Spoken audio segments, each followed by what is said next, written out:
What's up, ladies and gentlemen, war gamers and YouTubers? My name is Boom Shaka Boxer on the US server, and I wanted to start this video by first saying that there's just so much drivel and overemphasis on stats without really understanding what the big picture is.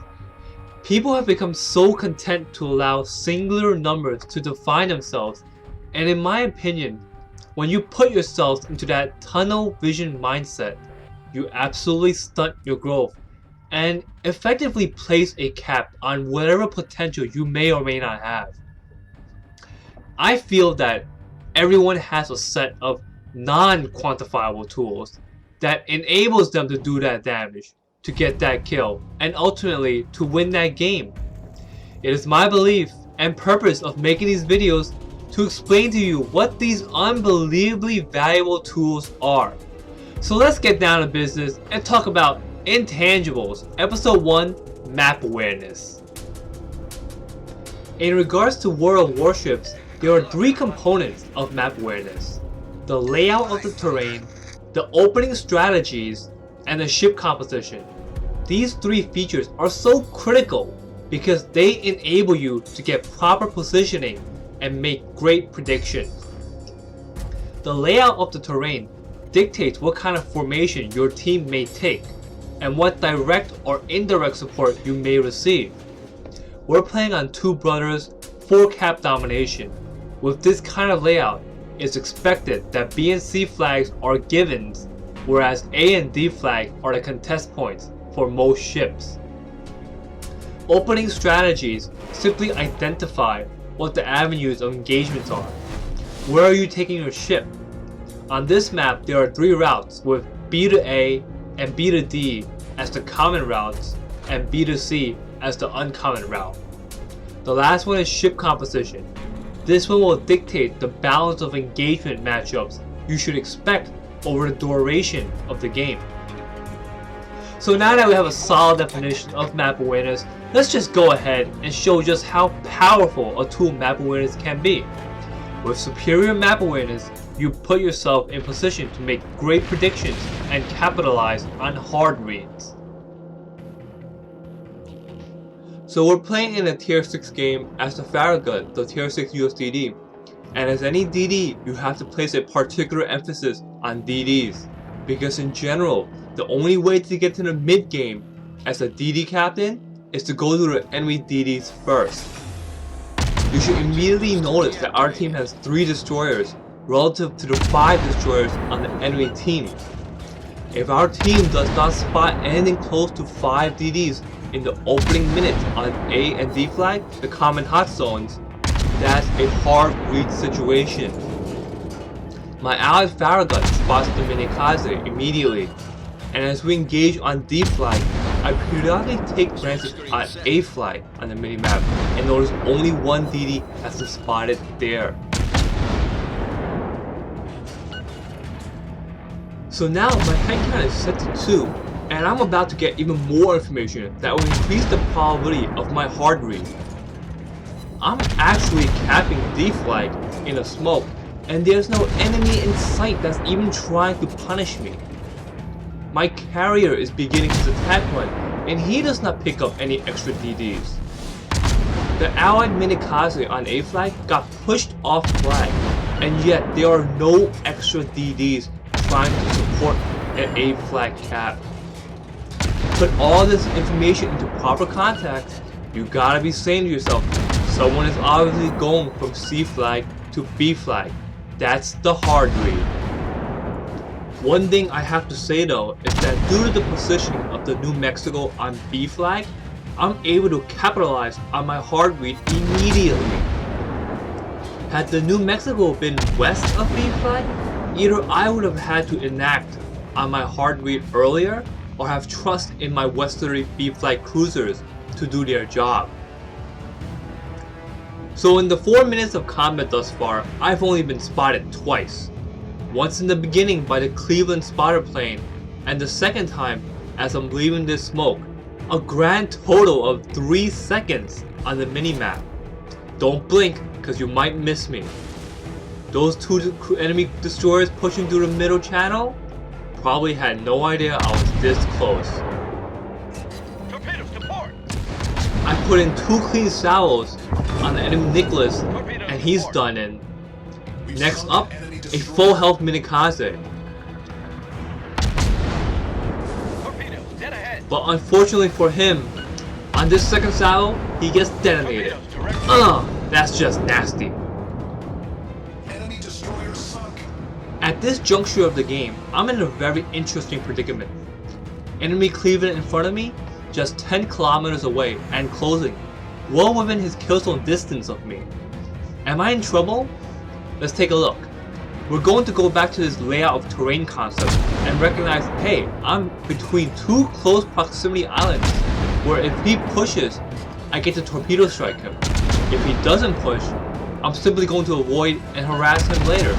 Win here, win there, win-win everywhere. One thing to recognize though, is that I didn't take my first salvo against the Cleveland until I noticed his guns were pointed in the wrong direction. In fact, the Aoba is also pointed in the wrong direction. By the time the Cleveland wants to punish me, just like any competent Terran goes from StarCraft, I'm gone.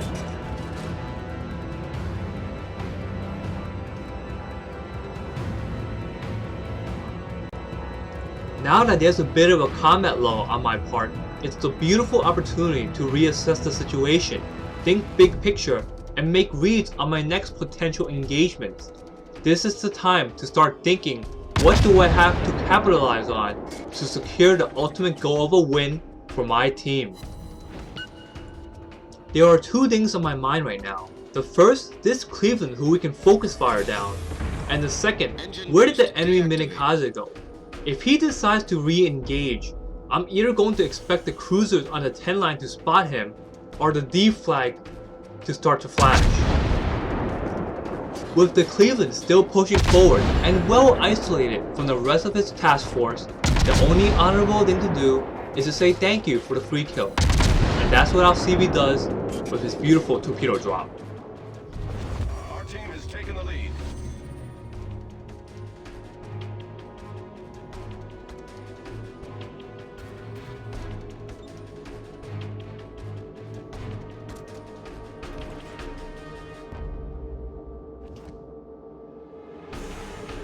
Torpedoes dead ahead. Speak of the devil, as soon as the Cleveland drops, there's a torpedo warning from D flag.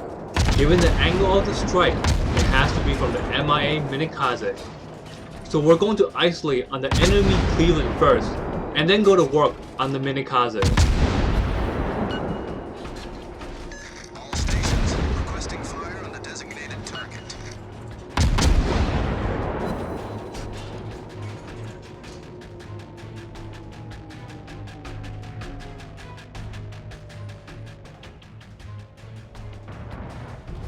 Our victory is in sight.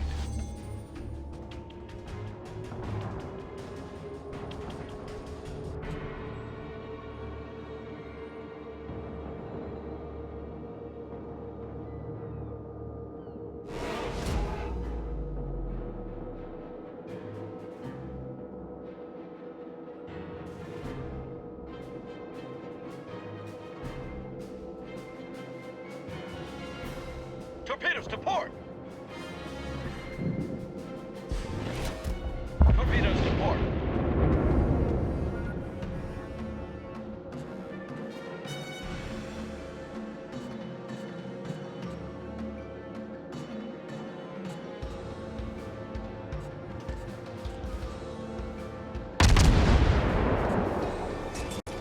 One thing you should pay particular attention to as I engage this Minikaze is my continuous rudder shifts and speed changes. At this distance of 4 kilometers, my guns will do their job against the Minikaze, but they're not good enough that I can be cocky and just sail in a straight line.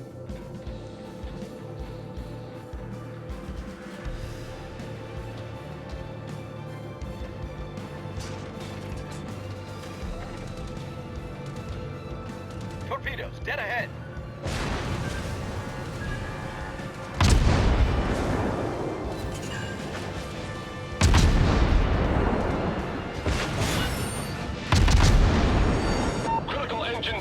Ship is on fire.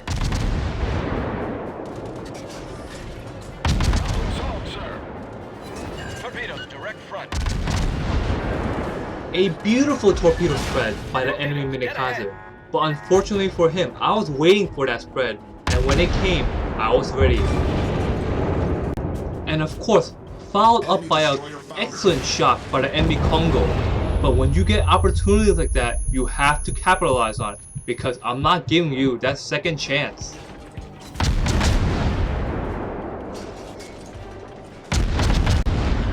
One of the reasons why I like this replay especially is because this is something an average Joe can accomplish. You don't have to be the cream of the crop top tier elite 360 no scope type of player to replicate what I just demonstrated.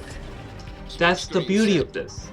Any average Joe and an improving player could have done what I did. That's what I'm trying to sell to you. The only hard part was having the first class map awareness and confidence that allowed me to capitalize on that hard read on the enemy Nicholas and Minikaze.